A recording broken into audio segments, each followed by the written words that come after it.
Combattre l'inflation. Mais comment?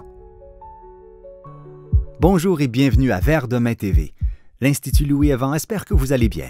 Si ce n'est pas encore fait, nous vous invitons à vous abonner à cette chaîne et suivre notre page Facebook Journal Vert Demain pour ne rien manquer de la réforme financière essentielle, la démocratie économique. Dans cet épisode, nous allons discuter des différentes manières de combattre efficacement l'inflation au sein du système capitaliste, avec des exemples de bons organismes monétaires. Nous vous suggérons d'écouter « Combattre efficacement l'inflation » afin de mieux comprendre le sujet abordé aujourd'hui. Bon visionnement! Sur présentation périodique des bordereaux de vente attestant l'escompte accordé au client, l'organisme créditerait le marchand du montant de cet escompte, l'inverse de la taxe de vente, que les marchands doivent collecter de leurs clients et remettre au gouvernement. Donc, opération plus agréable, sans plus de complications. Ces crédits octroyés aux marchands pour combler un vide monétaire reposeraient exactement sur la même base que les crédits créés et prêtés par les banques à des emprunteurs sur la capacité de production du pays, qui est un bien national et non pas un bien bancaire. Base sans laquelle tout l'argent du monde ne vaudrait rien, mais base qui reste inutilisée, car il n'y a pas de crédit financier pour permettre sa mise en œuvre. La meilleure preuve de ce fait, c'est que la restriction du crédit financier diminue les activités productrices, alors même que la capacité de production est toujours là.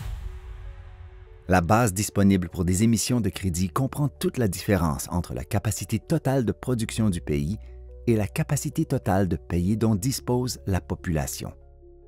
Or, les crédits proposés comme compensation d'escompte sont loin de couvrir tout ce champ, puisqu'ils tiennent compte non pas de toute la capacité de production, mais seulement de la production déjà réalisée et offerte aux consommateurs. Et seulement si cette production convient aux consommateurs, puisqu'il faut qu'elle soit vendue pour qu'il y ait escompte. Mais l'inflation? Ces crédits libérés ne contribueraient-ils pas à l'activer au lieu de l'éteindre? Il ne peut y avoir d'inflation là où il y a déflation. Il ne peut y avoir augmentation de prix quand il y a diminution de prix. L'erreur commune est d'appeler inflation tout accroissement d'argent dans la circulation. Il peut y avoir lien à inflation quand l'émission de crédit entraîne comme conséquence une augmentation des prix.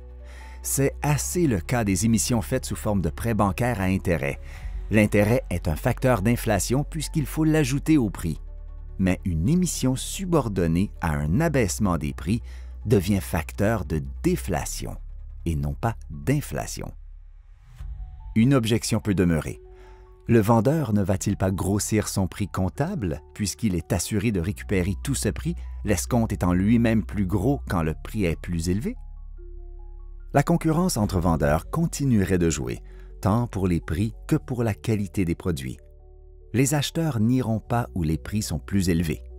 Or, sans vente, le marchand ne touche ni le prix escompté, ni l'escompte. Une augmentation du pouvoir d'achat atteignant ainsi les consommateurs, sans passer par l'industrie, n'affecte aucunement le coût de revient. Pourquoi donc le prix monterait-il? La difficulté à comprendre cela vient de ce que, aujourd'hui, tout l'argent entrant en circulation passe par l'industrie, donc entre dans les prix. Si toutefois on devait constater des abus en certains endroits, rien n'empêcherait d'insérer une clause protectrice dans les modalités de la compensation. Cette compensation est faite au nom de la société et elle profite aux marchands autant qu'à l'acheteur. La société peut donc exiger que les bénéficiaires conviennent de s'en tenir à un pourcentage raisonnable de profit dans l'établissement de leur prix comptable. La sanction serait la perte du privilège d'escompte, ce qui ferait certainement les acheteurs aller là où l'escompte demeure, chez les vendeurs respectueux de l'équité. Merci pour votre aimable attention.